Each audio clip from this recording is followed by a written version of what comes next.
Bloomberg had a piece on Wall Street and its connection to fraternities, and you won't be surprised to hear that there is a strong connection between Wall Street and fraternities.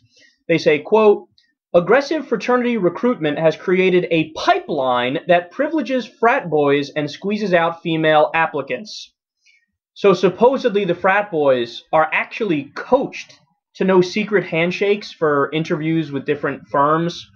And they're told these different mottos that only insiders at the fraternities know, so that when you get into the interview, you kind of let the person know, like, I'm one of you, man. Like, we're cut from the same cloth here. We got the same blood running through our veins. My friends are your friends, if you know what I'm saying. So you've set up a culture where it's incredibly insular, where, from when people are in college to when they get into the workplace, they're always looking out for the same people. They say, quote, research shows bankers tend to favor fraternity heads and others they see as potential drinking buddies over others with better grades. So here's the harsh reality for people, however many of them are left, I don't know.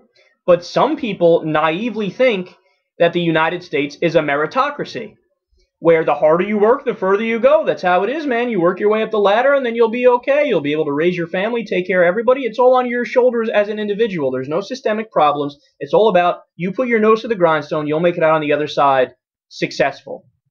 Well, what this tells you is that that's just not true, because there's rampant nepotism. I mean, you've all experienced this to one degree or another, or somebody you know has experienced it, where they are qualified for a job, but the person that gets hired for the job is the nephew of the friend of the boss who, had a C average in college, then dropped out and is known for their keg stands and snorting 4 lines of coke off a stripper's ass.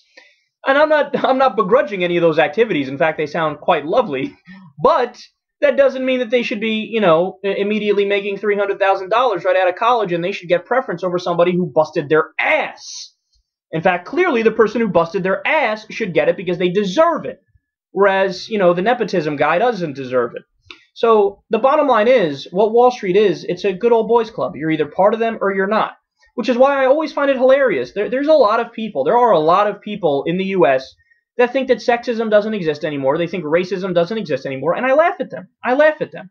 What, oh, you think people in the black community and women don't want to make $900,000 a year working on Wall Street and finance? Some of them, it's their dream, but they don't get an equal shot at it, because the way that those, that industry functions is as I just described. Oh, you're a frat buddy? Oh, you know this guy? Oh, you know that guy? Okay, well, you get hired even though your credentials suck balls. So this is the world that we live in. And the other thing I want to add to this real fast, I also think there's something to be said about the tribalism of fraternities and how that translates to Wall Street. So, for example, I don't know if you've heard these pledging stories from frats. I have friends who are in frats. It's a living nightmare. Like, these guys, you got to, shove a carrot up your ass and run, 3 miles in 14-degree weather, naked. Like, all ridiculous things. Stand in a freezing cold shower while somebody berates you from the outside. They make people eat things that are beyond disgusting that you would never eat under normal circumstances. And what I think these pledging things signal is that, hey, I'm not going to rock the boat. I'm not an independent thinker here. I'm not going to judge. I'm going to play ball with you guys.